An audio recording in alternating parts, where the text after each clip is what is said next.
telling my kids the story of Prophet Yusuf as if I was there when it happened. I'm going to gather all the women. I'm going to invite all of the women who are busy talking about me in the market, I'm going to gather all of them. I'm going to tell them, oh yeah, I'm going to have a walima, or I'm going to have some kind of party in my house, or like a lunch or something.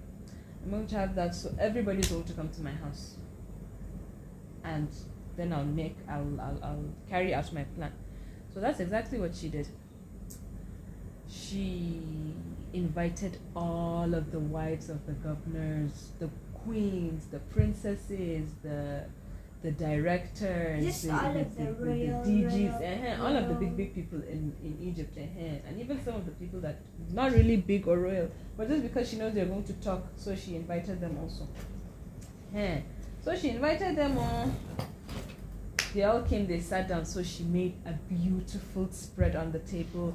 There were fruits, there were vegetables, there was so much food. So she gave them, when everybody came, she gave them a fruit and she gave them a knife. That, oh yeah, here, you can start eating, you can be cutting the fruit and be eating while we chat. So they were sitting around it and they were looking at each other and look at this woman, the slave follower. They were in, they're cutting chicken. Then she said, oh yeah, Yusuf. He said, yes, Naam.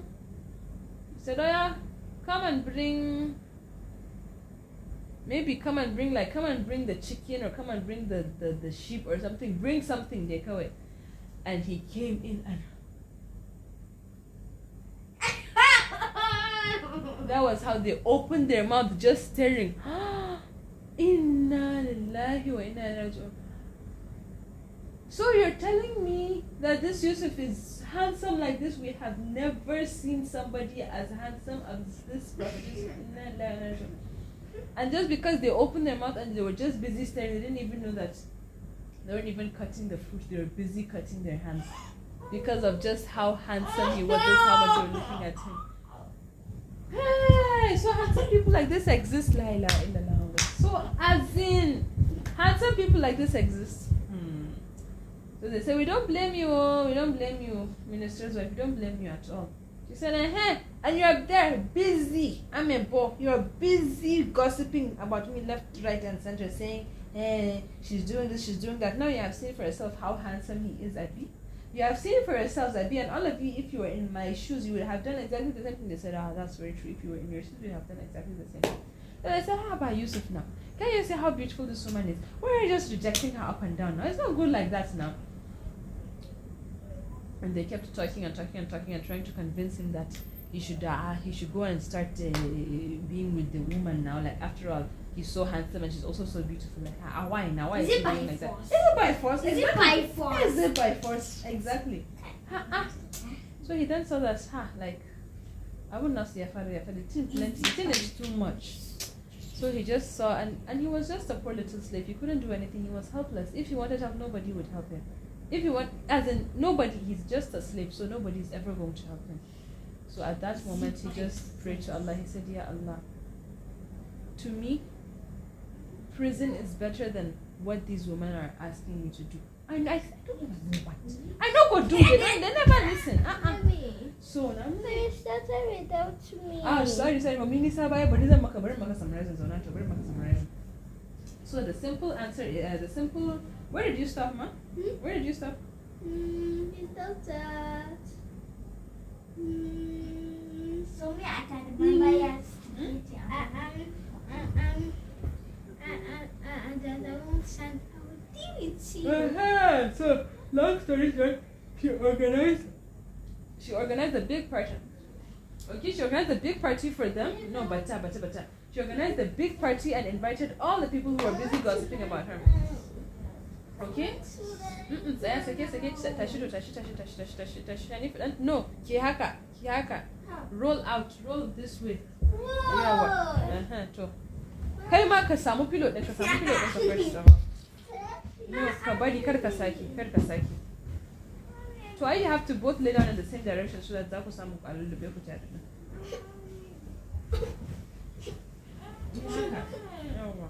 So she organized the party and she invited all of the people who were busy gossiping. Adnan, are you listening? So she organized a party and invited all the people who were busy gossiping about her. And she all gave them fruits and knives to cut. And I told you he became a very handsome young man, right? When he grew up.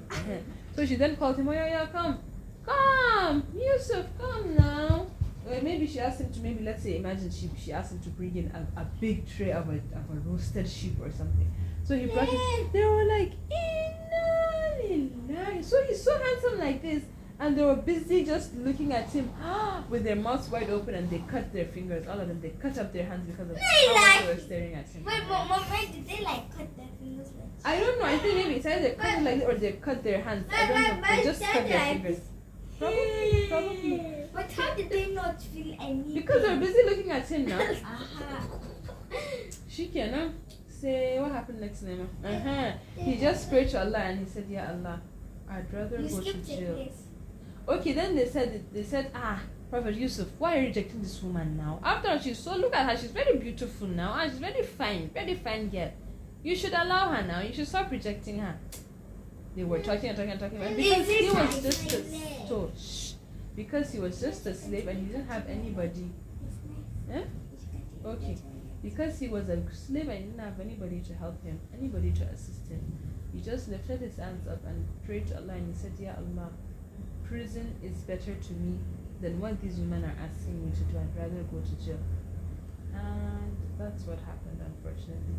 All those people went and lied against him, and they kept lying and lying and lying. And they said that if he doesn't agree to what they're saying, that they're going to go and tell lies about him so that he would be thrown in jail. And so they went and lied about him until eventually he was thrown in jail, and he stayed in the prison for several years. So should we stop there? It's almost bedtime. No, let's- It's a play tag. I think we can stop here. Okay, then mommy, you should continue telling us a bedtime story. So I also halakha / bedtime. The story, and if I give you one blow, no. It's a playtime. No. Wait, Isha, any Isha? Huh? Any Isha, yes or no? I got to pray. Very good. To pray Isha that's a night. I go to my Lola. So very good. Pray Isha. Are you sure? You said that you just want them. The brush, okay? Okay, both alola the brush. Yeah. Uh,